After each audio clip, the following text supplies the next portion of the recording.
خصوصاً على سید ولد آدم وخاتم الانبیاء وعلى آلہ المجتبى وعلى كمل اتباعہ من الصدیقین والصالحین والشہداء اما بعد فاعوذ باللہ من الشیطان الرجیم بسم اللہ الرحمن الرحیم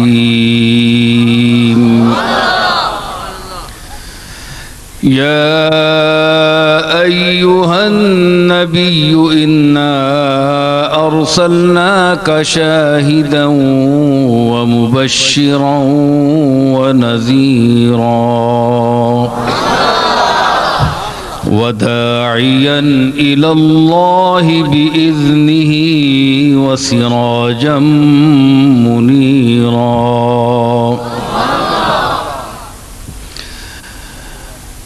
وبشر المؤمنين بأن لهم من الله فضلا كبيرا ولا تطع الكافرين والمنافقين ودع أذاهم وتوكل على الله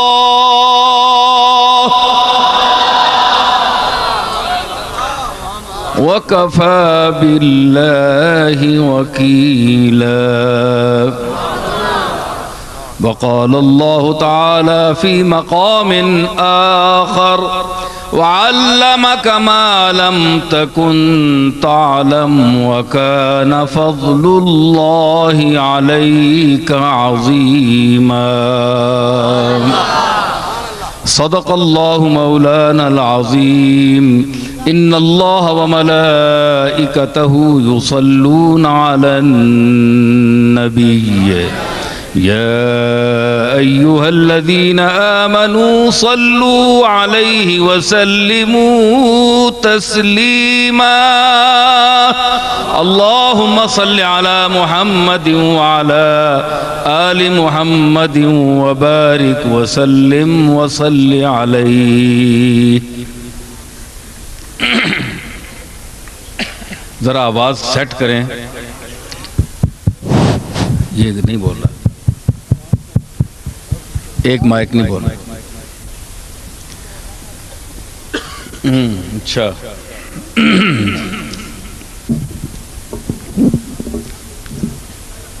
تھوڑا سا آواز کھولیں ذرا.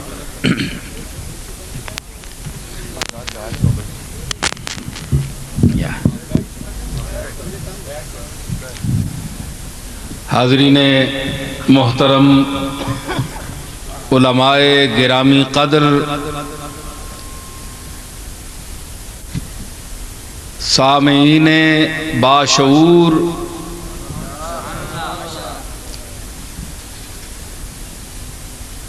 و سامعین وابستہ نسبت حضور،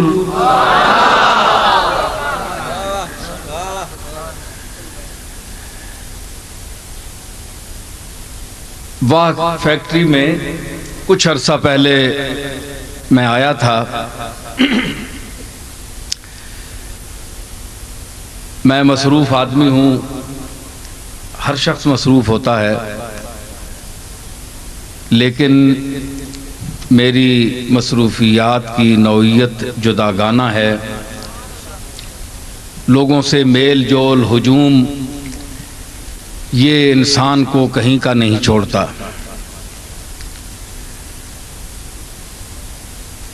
اپنی دنیا کو آباد کرنے کے لیے خلوت چاہیے.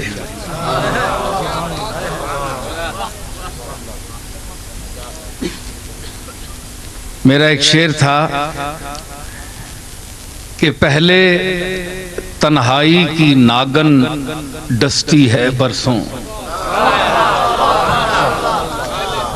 پہلے تنہائی کی ناگن ڈستی ہے برسوں، پھر جا کر دل کے آنگن میں میلہ لگتا ہے.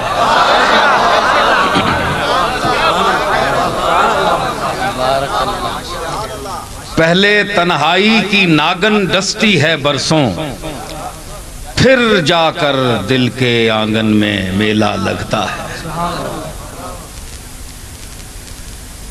تو اپنی دنیا کو آباد کرنے کے لیے تنہائی اور خلوت چاہیے۔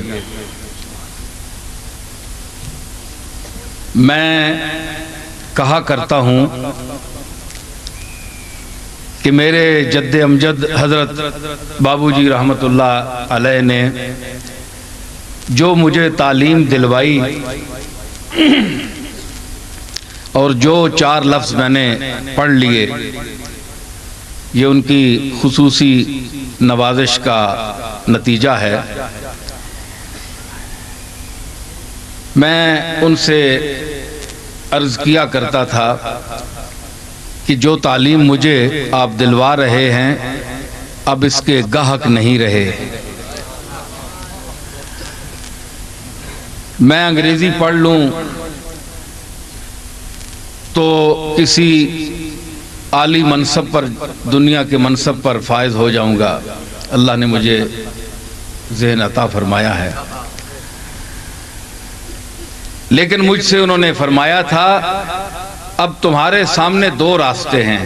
ایک وہ راستہ جو دنیا والے محض دنیا کے عالی مناصب کے حصول کے لیے اختیار کرتے ہیں، اور ایک دوسرا راستہ ہے جو میرے باپ نے یعنی پیر مہر علی شاہ صاحب نے اختیار کیا تھا۔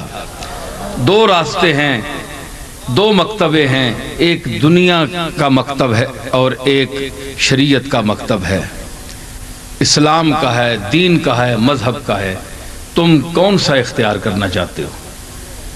تو میں نے ان سے عرض کی کہ میں وہ تعلیم حاصل کرنا چاہتا ہوں جو میرے جد امجد حضرت پیر مہر علی شاہ صاحب نے حاصل کی۔ ظاہر ہے فرمانے لگے کہ ایک ایسا وقت آئے گا، اب میں یہ تو نہیں کہتا، بہرحال مجھ سے میرے دادا بہت اعلیٰ مقام پر فائز تھے کہ میں ان کی اب ویسے تعریف کروں۔ بہرحال روشن ضمیر تھے، یا اللہ نے ان کو ایک خاص جلوہ دیا تھا جس جلوے سے وہ کچھ دیکھ رہے تھے مستقبل میں، جس روشنی کے پیش نظر وہ بات کرنے والے تھے۔ تو اتقوا فراست المومن فإنہ ینظر بنور اللہ، کہ وہ اللہ کے نور سے دیکھتا ہے۔ کوئی ایسی ہی بات تھی، وہ فرمانے لگے کہ تو تبلیغ دین کے لیے اگر انگریزی کے 4 لفظ سیکھ لے تو یہ اچھا ہے، لیکن ہمارے لیے سرمایہ فخر یہ ہے کہ ہم اس ذات کی زبان سیکھیں جو اللہ کا محبوب ہے اور جس پر قرآن مجید کا نزول ہوا ہے، ہم وہ زبان سیکھیں، یہ ہمارے لیے فخر ہے۔ پھر عربی، فارسی زبان وہ ہے جس میں تمام علوم قرآنیہ، احادیث کے علوم صوفیاء نے منتقل فرمائے ہیں۔ اس زبان میں صوفیاء کی زبان ہے۔ تو یہ زبانیں ہیں۔ ایک وقت آئے گا کہ لوگ ان چیزوں کے لیے ترس جائیں گے۔ وہ فرماتے تھے اتنی مادیت چھا جائے گی دنیا کے یہ بے لذت علوم۔ ایک ہوتا ہے علم جس میں لذت ہو، ایک بے لذت علم ہوتا ہے۔ تو یہ بے لذت علم جو صرف دنیا کمانے کے لیے اختیار کیا جاتا ہے، تو وہ جوک در جوک تمہارے پاس جمع ہوں گے اور تم جو باتیں کرو گے لوگ اس کو ترسیں گے اور سنیں گے۔ یہ 38-40 سال پہلے میرے دادا نے فرمایا تھا۔ تو میں جب اب کچھ بات کرتا ہوں آپ لوگوں کے سامنے تو مجھے مان ان کی یہ بات ذہن میں آ جاتی ہے۔ بہرحال مولانا عبدالقادر صاحب نے اصرار فرمایا کہ احباب کا تقاضا بھی ہے اور میں بھی چاہتا ہوں۔ وقت میں نے نکالا، اب آپ کے سامنے جو کچھ بھی ماحضر ہے پیش کروں گا اس امید کے ساتھ کہ آپ کا ذوق سماعت، میں اکثر کہا کرتا ہوں کہ سماعت کا ذوق ہی بات کو اونچا کرتا ہے۔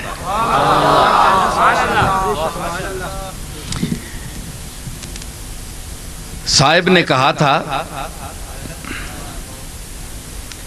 کہ میری بات جو ہے، اس کے شعر کا مفہوم ہے کہ میری بات اس کی حیثیت ایک قطرہ آب کی ہے، پانی کا ایک قطرہ۔ تو سامعین کے جو کان ہیں، کان کی شکل سیپ کی ہوتی ہے، تو جب میری بات کا قطرہ ان کے کانوں کے سیپ میں پڑے گا تو سیپ کا کام ہے پانی کے قطرے کو موتی بنانا۔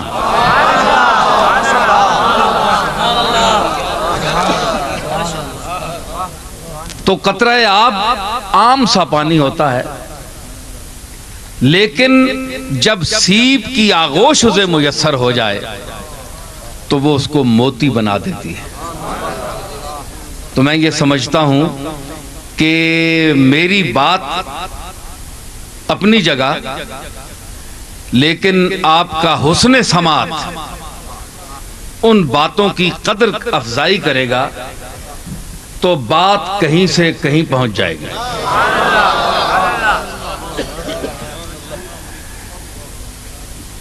میں نے جن آیات مقدسہ کی تلاوت کی ہے اس میں حضور سید عالم جناب محمد الرسول اللہ صلی اللہ تعالی علیہ وسلم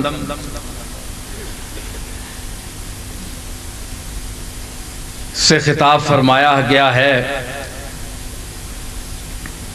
کہ آپ کو ہم نے صرف رسول نہیں بنا کر بھیجا بلکہ شاہد بنا کر بھیجا گیا، مبشر اور نذیر بنایا گیا، اور اللہ کے اذن سے سراج منیر بنایا گیا۔ سبحان اللہ۔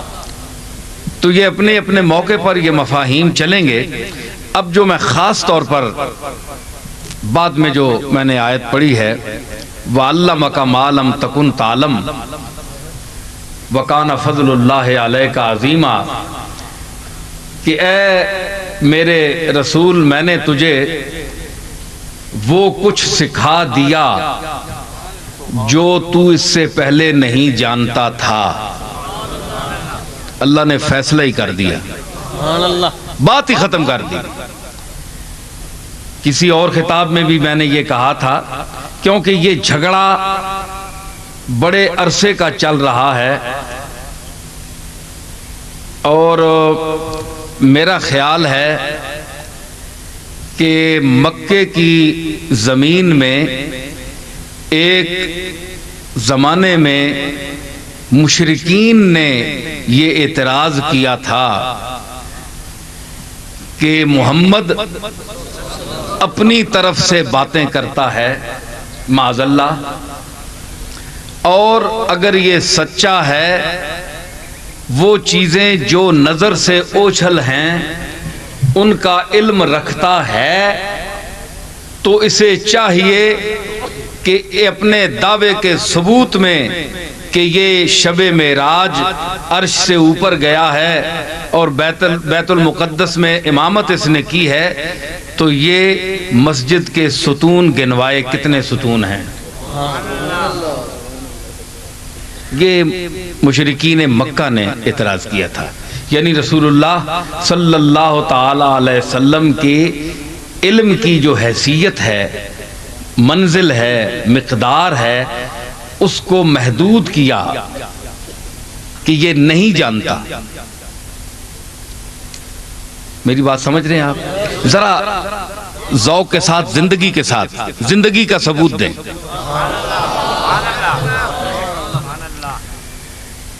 کہ ان کو پتہ نہیں، ان کو علم نہیں کہ بیت المقدس کے مسجد کے کتنے ستون ہیں۔ اب کوئی شخص مسجد میں جاتا ہے تو ستون تو نہیں گنتا، لیکن وہ یہودیوں کی طرح ان کی بھی عجیب کی قسم کی مشرکین کی بھی باتیں ہوتی ہیں. تو حضور متامل ہوئے کہ باری تعالیٰ اب میں ان کو جواب دینا چاہتا ہوں. فرمایا کہ یہ تو کوئی ایسی بات نہیں. وَعَلَّمَكَ مَا لَمْ تَكُنْ تَعْلَمْ, میں نے تجھے سکھا دیا ہے. دیکھ لو, جبریل کو حکم ہوا, مسجد سامنے رکھ دی گئی, آپ نے دیکھ کر گن کر بتا دیے. مقصد یہ ہے کہ مشرکین مکہ کو شک تھا حضور کے علم میں. مشرکین مکہ کو شک تھا.